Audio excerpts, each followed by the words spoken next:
Allez, bonjour à tous, on est parti pour une analyse de Chili's. Vu que voilà, en ce moment c'est la Coupe du Monde, il y en a beaucoup qui en parlent. Donc voilà, on va voir si on est sur plus, il y a un niveau pour te placer sur du long terme ou pas, est-ce qu'il y a des opportunités sur du court terme ou pas.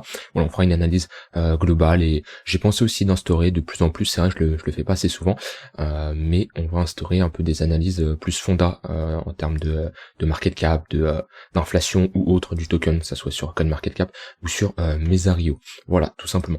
Donc actuellement, d'un point de vue retracement, où on se trouve, on prend le point le plus bas, le point le plus haut, hop, on a posé notre bottom sur les 0,886, un bottom assez court quand même, hein, un bottom assez court, donc j'ai vraiment du mal à voir ça, le bottom qu'on a instauré ici, inverser tout ça. Donc vraiment, voilà, on voit que les bottoms, la manière où ils se posent, si on regarde dans le passé, ça c'est un bottom. Ça c'est un bottom, les creux sont maintenus, mais c'est pas, voilà, c'est pas juste ça par exemple qui va permettre de propulser un mouvement très haut. Voilà, on voit qu'on accumule, on retrace, on réaccumule, on a vraiment ici une magnifique accumulation. De toute façon, si je le vois, si je mets le volume profile, voilà, c'est là où il y a eu le plus d'accumulation. On le voit, hein, le POC qui se trouve pile, d'ailleurs sur notre ligne de coup DW, mais voilà, c'est là où il y a eu la plus grosse accumulation. Donc j'ai du mal à croire que juste ça va inverser toute la tendance baissière qu'on a instaurée ici. Donc ce qu'il nous faudrait déjà, pour du long terme, c'est vraiment une accumulation. On retrace, voilà, on vient, et là, ok, là il y aura quelque chose, ici il y aura quelque chose, ici il y aura quelque chose. Mais si je me mets en mon sli, voilà, on fait un M ici, on fait un M top, et là, on n'a pas de W. Donc, si on fait ça, ok, pourquoi pas. Ok, pourquoi pas, il y aura quelque chose à jouer. Mais là, pour le moment, l'accumulation est beaucoup trop faible pour inverser la dynamique qui est baissière en weekly. Pour le moment, alors, on a ici essayé d'instaurer une dynamique haussière. On voit qu'on fait des sommets de plus en plus bas. Ici, on a fait un sommet qu'on n'a pas cassé, hein. On a méché, mais moi, ce que je veux vraiment pour parler de clôture bullish, c'est si on avait cassé ce niveau-là, j'aurais dit, ok, là, il y a quelque chose d'intéressant, vu qu'on fait des creux de plus en plus haut. Mais maintenant, on n'a pas clôturé et on s'est retourné, on a pris la liquidité ici. Alors pareil, on n'a pas instauré de M-top. Déjà, pourquoi on n'a pas instauré de M-top? Parce qu'on a cassé le précédent creux ici d'un point de vue mèche. Et moi, un M, j'aime bien que le deuxième sommet, il soit plus bas que le précédent. Maintenant, on n'a toujours pas ici, on n'a pas cassé notre ligne de coup. Donc pour les gens, je sais, il y en a, ils voient ça comme un M. Moi, je vois pas ça comme un M. Maintenant, les gens qui voient ça comme un M, de toute façon, il est toujours pas validé tant qu'on n'a pas clôturé en dessous la ligne de coup. Voilà, ça c'est la première chose à dire. À noter, voilà, on a ici des trous dans le volume profile. On a un gap ici et un gap ici. Donc on a eu très peu d'échanges dans cette zone de prix et c'est tout simplement une zone d'imbalance qu'on doit venir combler. Donc là, elle est bien flagrante. On voit là comment le cours pump et tout ça c'était une zone d'imbalance. Tout ça, tac. Voilà, on prend ici à ici, tout ça c'était une zone d'imbalance, on a comblé une partie, il reste un trou ici dans le volume profile et également un trou là. Alors pareil, ces gaps dans le volume profile, c'est juste des zones de localisation où en général le marché aime bien aller les combler. Maintenant, c'est pas du sûr à 100% qui va les combler, mais gardez ça en votre esprit, un Chili's qui vient remplir cette zone dans son volume profile, ça me choquerait pas, tout simplement. Je voulais regarder les points pivots. Les points pivots yearly, il n'y a rien à dire. On va juste mettre nos points pivots monthly. Tac, voir sur du plus court terme ce qu'on a en daily. Hop, s'ils veulent bien s'afficher, ok. Alors, il n'y a pas grand chose à signaler. On a globalement consolidé sur notre premier point pivot monthly, on l'a cassé, on l'a réintégré. Pour le moment, il y a rien à signaler sur les points pivots monthly. On a eu une nouvelle ouverture, hein, vu qu'on est au mois de décembre, on a des nouveaux points pivots, mais il y a rien d'important à signaler. On peut regarder également les points pivots weekly sur du beaucoup plus court terme, on va se mettre en 4 heures. Et actuellement c'est plutôt notre range. Voilà, on a maintenu ce point pivot, on a buté dessus, et actuellement on a des nouveaux points pivots. Du coup, moi je n'utilise pas les points pivots précédents, même si je sais que ça peut être utile pour certains, mais voilà, ce point pivot n'est plus. Après on en fait un qui est juste en dessous. Donc bon, on peut considérer que cette zone est intéressante pour un support, vu on est dans un range. On va mettre le momentum, on va enlever ça, et enlever ça, on va mettre un MACD. Voir si tac, un MACD ici, voir qui a le contrôle du momentum en weekly. Alors en weekly, ça c'est très intéressant, on diverge, on le voit, on a ici une première divergence, hop, et on a ici une seconde divergence. Est-ce que les deux sont validés?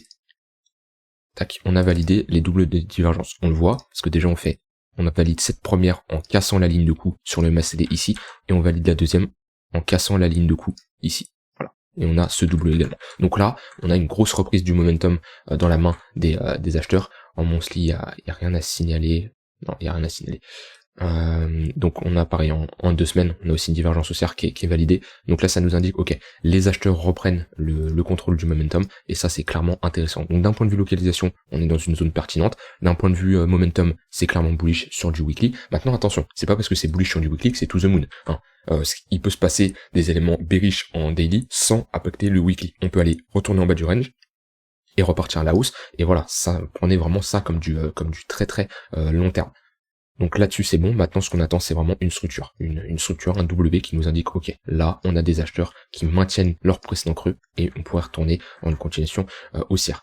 On va regarder les tunnels Vegas sur du court terme.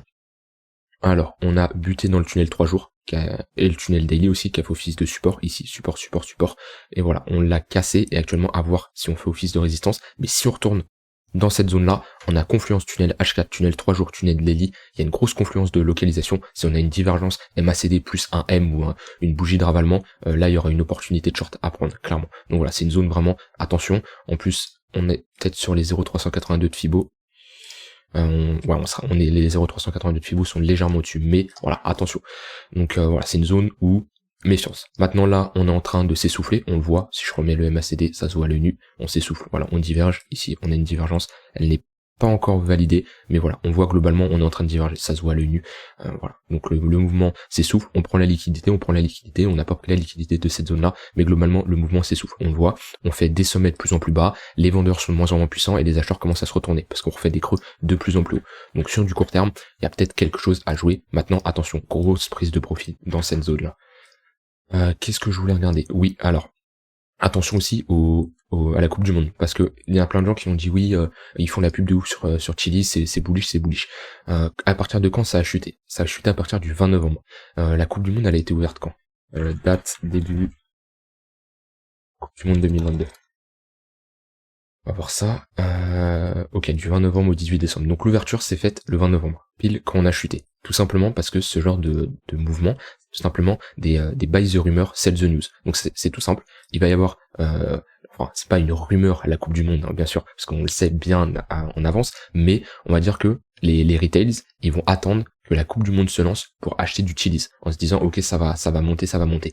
Les grosses institutions, ils vont plus être en mode ok on accumule quelques mois avant, donc voilà juillet, août, on voit que ça a accumulé, ça a bien fait pump le prix, et au moment de l'ouverture de la Coupe du Monde, tous les débutants ils sont rués sur Chili's en se disant on achète, ça va pump, c'est la Coupe du Monde, et ben eux ils ont profité pour distribuer. Donc buy the rumor, sell the news, c'est quelque chose de classique. Là, c'est pas une rumeur vu qu'on le sait à l'avance, mais voilà, vous comprenez le principe. Ils achètent avant et ils profitent que tout le monde FOMO en se disant c'est la Coupe du Monde pour vendre leurs tokens. Et on voit qu'on a clairement chuté sur cette zone à l'ouverture de la Coupe du Monde.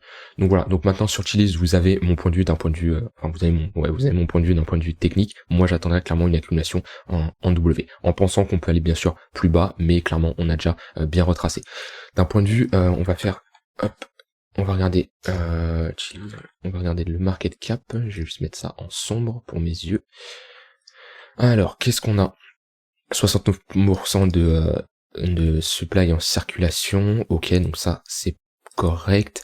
Et si on a de l'inflation sur le token, market cap, prix, on n'a pas l'air d'avoir d'inflation sur le token, on va voir plus ça en précision sur mes Ario, mais en tout cas voilà, déjà le fait qu'on ait 69% de circulation sur supply, donc c'est pas comme certains tokens où on a que 10% du supply qui est en circulation, là on a 69%, ce qui est assez intéressant. Ça reste une crypto, bon voilà, on n'a pas non plus un market cap comme de l'Ether ou du BTC, donc elle a du potentiel sur le long terme. Alors elle fera pas bien sûr un x500 comme certaines cryptos, mais c'est le genre de crypto qui peut faire des x20 sans problème vu son market cap. Le market cap, ça nous permet de voir la capitalisation boursière, et voilà, en voyant la capitalisation du BTC, on sait que le BTC ne peut pas faire un x100 comme ça, c'est pas possible, alors que des petites cryptos peuvent. On va regarder sur mes Ario si on a de l'inflation, très important. Après l'inflation c'est important, oui et non, ça dépend. Si vous pouvez avoir de l'inflation, s'il y a énormément de demandes sur le projet, il va continuer à augmenter. Vous pouvez regarder aussi si on a des investissements sur Chili's, donc on a Binance Labs qui est qu'un très bon investissement. Donc en général, si vous voyez Binance Lab, ça veut dire que le projet est pas dégueu. En général, bien sûr, faites votre propre recherche, hein, c'est pas parce que c'est Binance qu'ils ont toujours raison, mais voilà, ça c'est quelque chose de très important à prendre sur dans la catégorie profil investors. Et on va regarder l'inflation du token. Alors, tac. Alors, on est à 77% d'inflation depuis sa création, et on voit que sur la dernière année, il n'y a pas d'inflation. Donc, ça veut dire que là, l'inflation ne peut pas impacter le prix. Des fois, il y a des cryptos où l'inflation bousille clairement la crypto, parce qu'il y a trop de tokens qui sont mis en circulation d'un coup, et ça fait que la demande n'arrive pas à suivre et elle se fait bouffer. L'offre est plus forte que la demande. Là, actuellement, c'est juste un combat entre l'offre et la demande, vu qu'on a 0% d'inflation. Donc moi d'un point de vue, alors là je fais pas une analyse fondamentale de dingue où je vais voir le projet, je vais voir vraiment en détail pendant 30-40 minutes, hein. Là on est vraiment sur les bases, on est plus sur de la tokenomics. Maintenant d'un point de vue ce que j'ai analysé, d'un point de vue fonda on va dire, plus d'un point de vue technique, on a des signaux qui sont encourageants. Maintenant moi je me placerai pas en période de Coupe du Monde, parce que j'attendrai vraiment que la Coupe du Monde se termine. Les gens, ils acceptent leurs pertes, hein. On va peut-être retracer beaucoup plus bas, aller chercher peut-être notre zone de rechargement ici. Tac. Voilà, aller chercher notre zone de rechargement, liquider un maximum de monde, leur faire comprendre que c'était pas un bon investissement de se placer là où ils ont acheté pendant la Coupe du Monde. Voilà, on laisse la Coupe du Monde se termine, on pose un bottom quand plus personne parle de cette crypto, et là il y aura des opportunités. Voilà, j'ai terminé avec Chiliz. N'hésitez pas à me donner votre avis si vous en avez, où vous en avez acheté, si c'était pendant la Coupe du Monde ou pas. Qu'est-ce que vous en pensez du projet? Et voilà, donnez-moi tout ça dans votre avis. Faites une critique constructive. Je veux pas un mec qui me dit ouais, ce que tu dis c'est de la merde. Tu peux me dire oui c'est de la merde, mais dis-moi la raison. Et voilà, j'ai terminé. On se retrouve demain pour une prochaine vidéo. Bye bye.